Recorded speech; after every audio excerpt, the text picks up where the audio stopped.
चलिए अब खबरों को देखते हैं फटाफट अंदाज में। सुप्रीम कोर्ट ने सीबीएसई 10वीं और 12वीं की 1 से 15 जुलाई तक होने वाली परीक्षाएं रद्द कर दी हैं।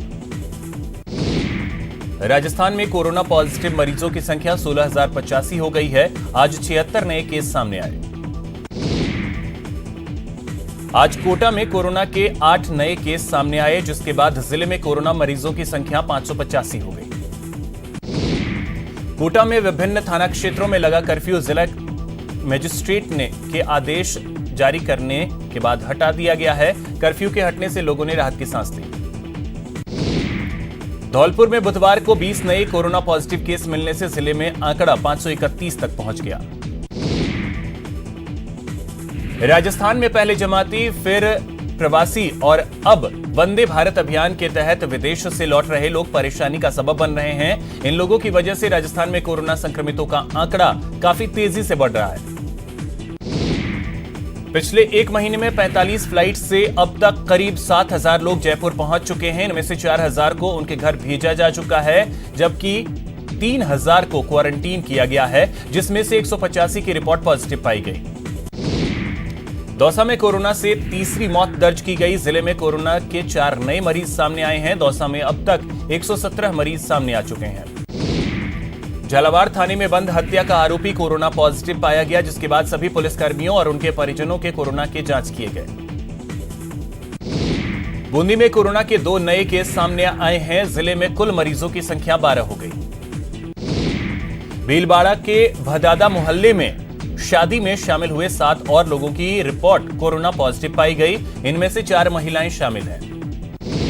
चित्तौड़गढ़ में कोरोना के चलते बंद जिला अस्पताल के आउटडोर सेवाओं को आज से लोगों के लिए खोल दिया गया। पहले दिन बड़ी संख्या में मरीज इलाज कराने पहुंचे। भरतपुर में कोरोना का ग्राफ लगातार बढ़ता जा रहा है, पर लोगों में संक्रमण से बचाव के लिए जागरूकता का अभाव दिख रहा है। डूंगरपुर जिले में बैंक ऑफ बड़ौदा के बाहर उपभोक्ता सोशल डिस्टेंसिंग की धज्जियां उड़ाते नजर आए। भरतपुर में बगैर मास्क और सोशल डिस्टेंसिंग को लेकर पुलिस फिर से सख्ती बरतनी शुरू कर चुकी है। वाहनों की जांच की जा रही है, लोगों को जागरूक किया जा रहा है। जोधपुर शहर में कोरोना आउट ऑफ कंट्रोल होता जा रहा है। वहीं दूसरी तरफ जिले के ग्रामीण इलाकों में संक्रमण पर लगभग काबू पा लिया गया है। राहुल गांधी फिर से पार्टी की कमान संभालें। पीसीसी चीफ पायलट ने कहा कि पीसीसी ने पहले ही प्रस्ताव पास कर लिया है। चिकित्सा मंत्री रघु शर्मा ने आज फिर कोरोनिल को लेकर बाबा रामदेव को घेरा। उन्होंने कहा कि दवा का क्लिनिकल ट्रायल अवैध है, इस पर कानूनी कार्रवाई होनी चाहिए। सांसद हनुमान बेनीवाल ने पीएम मोदी को पत्र लिखकर टिड्डी को राष्ट्रीय आपदा घोषित करने की मांग की। बेनीवाल ने पत्र में यह भी कहा कि अगर टिड्डी नियंत्रण के लिए तत्काल ठोस योजना नहीं बनाई गई तो किसानों की आर्थिक रूप से कमर टूट जाएगी। जयपुर में लगातार टिड्डियों का प्रकोप बना हुआ है। पिछले 4 दिन से लगातार टिड्डियां जिले के अलग अलग इलाकों में फसलों को चट कर रही हैं। नागौर के कुचामन के मारोठ इलाके में 2 पक्षों के बीच खूनी जंग में एक शख्स की मौत हो गई। इस खूनी जंग का वीडियो वायरल हुआ है।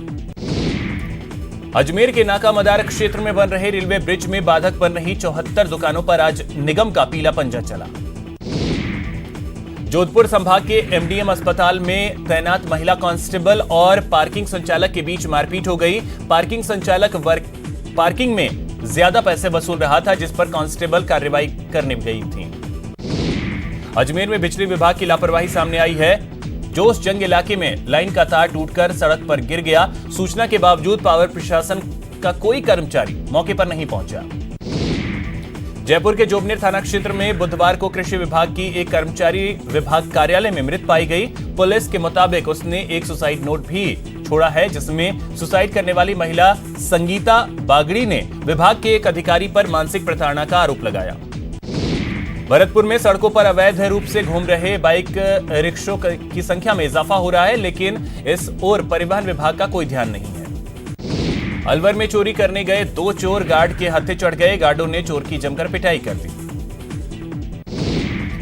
उदयपुर के झाड़ोल कस्बे में जमीन विवाद को लेकर कुछ लोगों ने खेत में सो रहे पिता पुत्र पर हमला कर दिया, जिसमें दोनों गंभीर रूप से घायल हो गए। बूंदी के डाबी विभाग के रेंजर कार्यालय में मंगलवार शाम हुए धमाके में सरकारी संपत्ति का भारी नुकसान हुआ है। बुधवार को एसपी कार्यालय से फॉरेंसिक टीम ने डाबी जाकर मलबे से सैंपल लिए। टोंक के देवली कस्बे में विवाहिता के ब्लाइंड मर्डर केस का पुलिस ने खुलासा कर दिया है। अजमेर में ऑनलाइन ठगी का मामला सामने आया है। शातिर बदमाशों ने 2 लोगों के अकाउंट से पैसे निकाल लिए। भरतपुर में दहेज के लिए हत्या का मामला सामने आया है। पीहर पक्ष ने ससुराल पक्ष पर दहेज हत्या का मामला दर्ज करवाया। अजमेर में अपने घर के बाहर बैठी एक महिला को कार ने टक्कर मार दी, जिसकी वजह से महिला की मौत हो गई। इसका सीसीटीवी फुटेज सामने आया है। डूंगरपुर के टिंगड़वाड़ा गांव की छात्रा का पेड़ से लटका शव मिलने से इलाके में सनसनी फैल गई। पुलिस ने पोस्टमार्टम करवाकर शव परिजनों को सौंप दिया। कोटा में कई दिनों से नाले से निकाला गया मलबा सड़क पर पड़ा हुआ है। नगर निगम के द्वारा मलबा नहीं उठाया गया।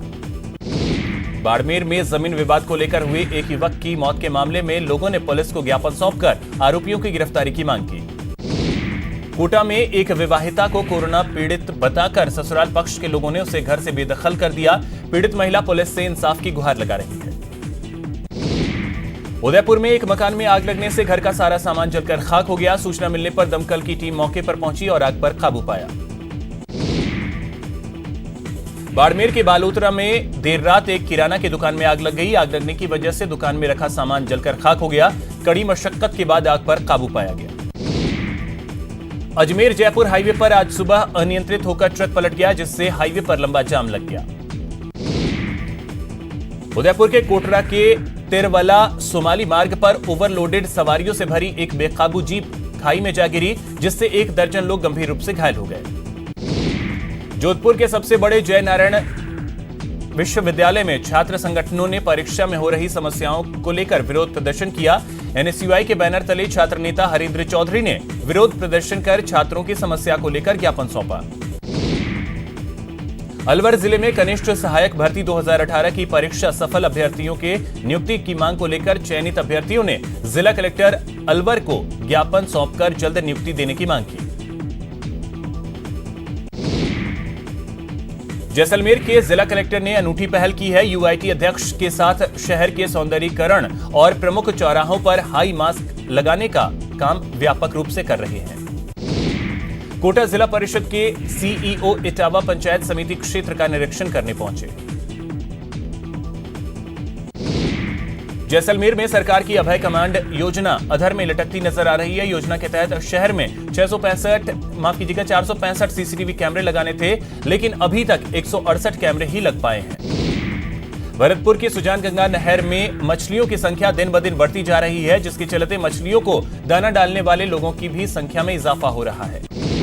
भरतपुर की सरसों मंडी में प्रतिदिन हजारों क्विंटल सरसों की आवक हो रही है, जिससे किसानों में खुशी देखी जा रही है। पोखरण में कोरोना संक्रमण को रोकने को लेकर शहर के सार्वजनिक स्थलों पर सैनिटाइजर चैंबर लगाए गए हैं, लेकिन सैनिटाइजर चैंबर बंद होने के कारण अस्पताल में आने वाले लोगों को इसका फायदा नहीं मिल पा रहा है। चित्तौड़गढ़ में अंतर्राष्ट्रीय हिंदू परिषद की तरफ से लोगों को मास्क बांटे गए। आईएचपी के स्थापना दिवस के मौके पर कलेक्ट्रेट चौराहे पर कार्यकर्ता इकट्ठा हुए। श्रीगंगानगर में कोरोना वायरस से बचाव के लिए जागरूकता अभियान चलाया गया। विधायक जगदीश चंद्र जांगीड़ की अध्यक्षता में इसका समापन हुआ।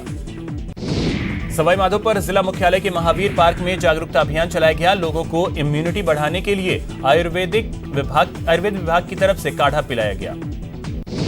बांसवाड़ा में नवासी पुलिस जवानों ने हेड कांस्टेबल के लिए अपनी फिजिकल योग्यता का टेस्ट दिया और हथियार संबंधित जरूरी कार्य भी करवाए। जयपुर के जवाहर कला केंद्र में online learning children's summer festival का आयोजन किया गया। बीकानेर में आनंदपाल की पुण्यतिथि पर रक्तदान शिविर का आयोजन किया गया। शिविर में बड़ी संख्या में युवाओं ने रक्तदान किया।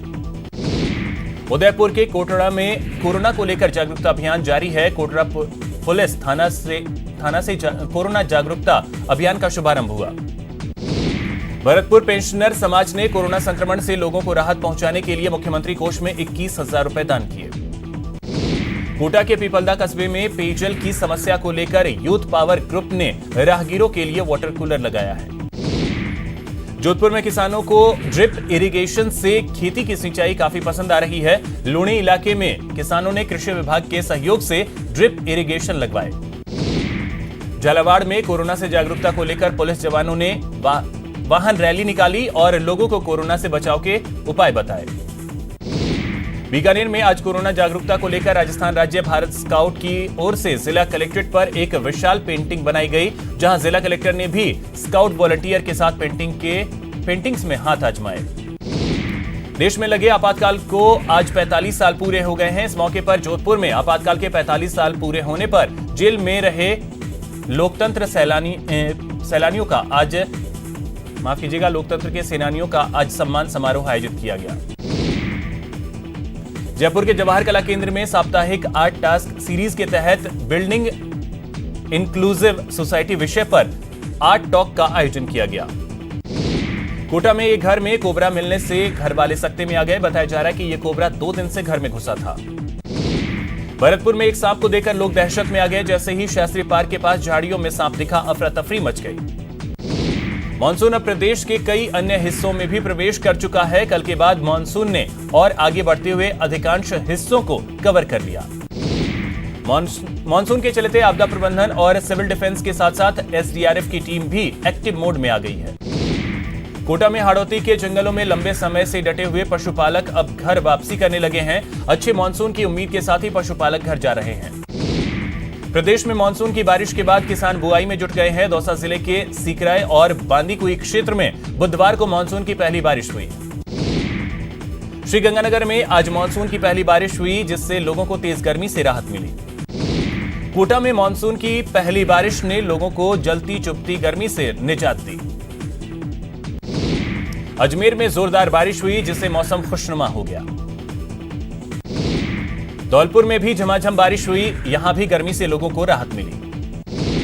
अजमेर में मौसम के बदले मिजाज से लोगों को गर्मी से राहत मिली। वहीं बारिश की वजह से सड़कें तालाब में तब्दील हो गईं। चूरू में महज 5 मिनट में पूरा शहर काली पीली आंधी के आगोश में आ गया। यहां 70 किलोमीटर प्रति घंटे की रफ्तार से आंधी चली, जिससे अचानक रेत का विशालकाय गुबार उठा। आंधी के ऐसे गुबार के सामने बीकानेर भी बेबस हो गया। यहां भी अचानक तेज आंधी आई और देखते ही देखते पूरे शहर को अपने आगोश में ले लिया। वहीं बड़ी खबर आपको बता दें, कोरोना के चलते सीबीएसई की परीक्षाएं रद्द कर दी गई हैं। 1 से 15 जुलाई तक जो परीक्षाएं होने वाली थी उसे रद्द कर दी गई हैं। 10वीं की परीक्षा पूरी तरह से रद्द कर दी गई है। 12वीं के छात्रों के लिए विकल्प दिया जाएगा। इंटरनल असेसमेंट के आधार पर मार्क के लिए राजी हों या फिर माहौल उपयुक्त होने पर परीक्षा दें। तो यह विकल्प जो है 12वीं के छात्रों को दिया जाएगा। 12वीं के छात्रों के लिए स्कीम की अधिसूचना कल तक आ जाएगी। सुशील पांडे हमारे सहयोगी अधिक जानकारी के साथ जुड़ गए हैं। सुशील, क्या अपडेट इस मामले को लेकर फिलहाल? जी देखिए अभिषेक, जैसा आप बता भी रहे थे कि सीबीएसई की जो परीक्षाएं हैं वो फिलहाल रद्द कर दी गई हैं। ये फिलहाल बड़ा फैसला लिया गया है। हालांकि कुछ परिजन सुप्रीम कोर्ट आए थे और उन्होंने ये कहा था कि बच्चों के जो परीक्षा घोषित की गई है उसमें कोविड को लेकर फिलहाल सरकार की तरफ से क्या इंतजाम है, और सरकार ने कोई प्रॉपर गाइडलाइन नहीं जारी किया है। जिसके बाद सुप्रीम कोर्ट ने सीबीएसई से 24 घंटे के अंदर ये मीटिंग करके और फैसला लेने के लिए कहा था, लेकिन फिलहाल सीबीएसई ने कहा कि उन्हें कुछ और समय चाहिए। लेकिन आज सीबीएसई ने सुप्रीम कोर्ट में अपनी जानकारी दी और ये बताया है कि जो 1 से और 15 तारीख तक जो फिलहाल परीक्षा होनी थी उस परीक्षा को फिलहाल उन्होंने रद्द कर दिया है तत्काल प्रभाव से। माहौल जब उपयुक्त होगा तभी फिलहाल परीक्षाएं आयोजित की जाएंगी। लेकिन इस बीच उन्होंने साफ तौर से कहा है कि जो तमाम जो छात्र हैं उन तमाम छात्रों को फिलहाल जो इंटरनल असेसमेंट के आधार पर विकल्प दिया जाएगा कि तमाम छात्र पासिंग मार्क लेना चाहते हैं या फिर वो उपयुक्त माहौल का इंतजार करना चाहते हैं। इसको लेकर एक अधिसूचना फिलहाल कल तक जारी की जाएगी और सुप्रीम कोर्ट को बताया जाएगा। उसके बाद सुप्रीम कोर्ट अपना फाइनल ऑर्डर पास करेगा। इसी बीच आईसीएसई जो बोर्ड है उस बोर्ड की भी परीक्षा को फिलहाल रद्द कर दिया है सुप्रीम कोर्ट की तरफ से। आईसीएसई बोर्ड की तरफ से ये कहा गया है कि जो बॉम्बे हाई कोर्ट का जो ऑर्डर था उसको फिलहाल यहाँ पर कंपाइल किया जाएगा और तब तक फिलहाल तमाम जो परीक्षाएं हैं वो रद्द कर दी जाएंगी। आंतरिक मूल्यांकन की प्रणाली पर ही परीक्षाओं का जो अभी तक परीक्षाएं हुई हैं उसका प्रश्न पत्र और उसके उत्तर मार्क्स तय किए जाएंगे। बिल्कुल सुशील, तो अब 24 घंटे का तक इंतजार करना होगा कि 12वीं की परीक्षाओं को लेकर विकल्प की अधिसूचना क्या आती है। फिलहाल आपका बहुत बहुत शुक्रिया इन तमाम जानकारियों के लिए। बिहार में एक बार फिर आसमानी आफत ने 25 लोगों की जान ले ली है। यहां बिजली गिरने से गोपालगंज में सबसे ज्यादा 13 लोगों की मौत हो गई, वहीं सीवान में 4 और बेतिया में 2 लोगों की जान गई। आपातकाल के 45 साल पूरे होने पर पीएम मोदी ने कांग्रेस पर निशाना साधा और कहा कि 45 साल पहले देश पर आपातकाल थोपा गया था। देश लोकतंत्र के सेनानियों का बलिदान कभी नहीं भूलेगा। 25 जून 1975 को देश में आपातकाल का ऐलान किया गया था। बीजेपी चीफ जेपी नड्डा ने भी ट्वीट कर आपातकाल के दौरान के भीषण यातनाओं को याद किया। उन्होंने लिखा कि भारत उन सभी महानुभावों को नमन करता है जिन्होंने भीषण यातनाएं सहने के बाद भी आपातकाल का जमकर विरोध किया। गृह मंत्री अमित शाह ने कहा कि कांग्रेस में अभी तक इमरजेंसी की सोच है। शाह के मुताबिक 45 साल पहले एक परिवार ने सत्ता के लालच में देश में आपातकाल लगा दिया था। देश में लोकतंत्र है लेकिन कांग्रेस में लोकतंत्र नहीं। बाबा रामदेव की दवा कोरोनिल पर राजस्थान सरकार के बाद महाराष्ट्र सरकार ने भी प्रतिबंध लगा दिया है। महाराष्ट्र सरकार के गृह मंत्री अनिल देशमुख ने कहा कि कोरोनिल के क्लिनिकल ट्रायल के बारे में अभी कोई पुख्ता जानकारी नहीं है। ऐसे में महाराष्ट्र में इस दवा की बिक्री पर पाबंदी रहेगी। वहीं बाबा रामदेव ने अपनी कोरोना की दवा से जुड़ा एक ट्वीट किया है जिसमें उन्होंने लिखा है कि आयुर्वेद का विरोध एवं नफरत करने वालों के लिए घोर निराशा की खबर। पेट्रोल डीजल की कीमतों में 19वें दिन भी बढ़ोतरी दर्ज की गई। दिल्ली में डीजल के दाम 80 रुपए प्रति लीटर से ऊपर हो गया, जबकि दिल्ली को छोड़कर बाकी शहरों में डीजल के दाम 80 रुपए प्रति लीटर से कम है। पाकिस्तान को अंतर्राष्ट्रीय मंच पर एक और बड़ा झटका लगा है। आतंकियों को पनाह देने वाला Pakistan financial action task force की ग्रे लिस्ट में बना रहेगा। जम्मू कश्मीर के सोपोर इलाके में सुरक्षा बलों ने 2 आतंकियों को मार गिराया। वहीं बडगाम में आतंकियों के 5 सहयोगियों को गिरफ्तार कर लिया गया। अभी इलाके में 3 आतंकियों के छिपे होने की आशंका है। सर्च ऑपरेशन जारी है। केंद्र सरकार ने करदाताओं को एक बार फिर बड़ी राहत दी है, जिसके तहत अब सरकार ने एक बार फिर इनकम टैक्स रिटर्न भरने और आधार कार्ड को पैन के साथ जोड़ने की समय सीमा को बढ़ा दिया है। देश में कोरोना पॉजिटिव मरीजों की संख्या बढ़कर 4,70,105 हो गई है। पिछले 24 घंटे में 16,922 नए मामले सामने आए। यहां रुकेंगे एक छोटे से ब्रेक के लिए।